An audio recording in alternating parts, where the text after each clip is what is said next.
യുഎയിലുള്ളവരുടെ പ്രത്യേക ശ്രദ്ധയ്ക്ക് പണി ഇരന്ന് വാങ്ങരുത്, പ്രത്യേകിച്ച് മലയാളികൾ. फायर होते हैं, ये एक्सीडेंट होते हैं, तुम लोग लगाते हैं सोशल मीडिया में डालते हैं, तो के अंदर देखते हैं भाई लोग बनाते हैं ये वीडियो, उसको मैसेज करो भाई डिलीट करो, उसको रिपोर्ट मिलेगा.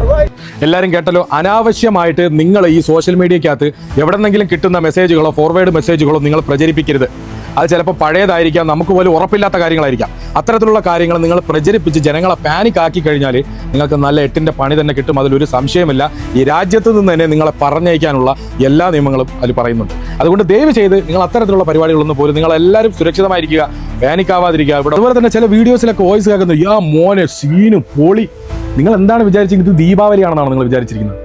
ഇത് ജീവൻ മരണ പോരാട്ടമാണ്. അപ്പോൾ ദയവ് ചെയ്ത് നിങ്ങൾക്ക് അറിവില്ലാത്ത കാര്യങ്ങളോ മറ്റുള്ള ഇൻഫർമേഷനുകളോ എവിടെന്നെങ്കിലും വരുന്ന വീഡിയോകളോ ഇതൊന്നും ദയവ് ചെയ്ത് നിങ്ങൾ പ്രചരിപ്പിക്കാൻ നിൽക്കരുത്.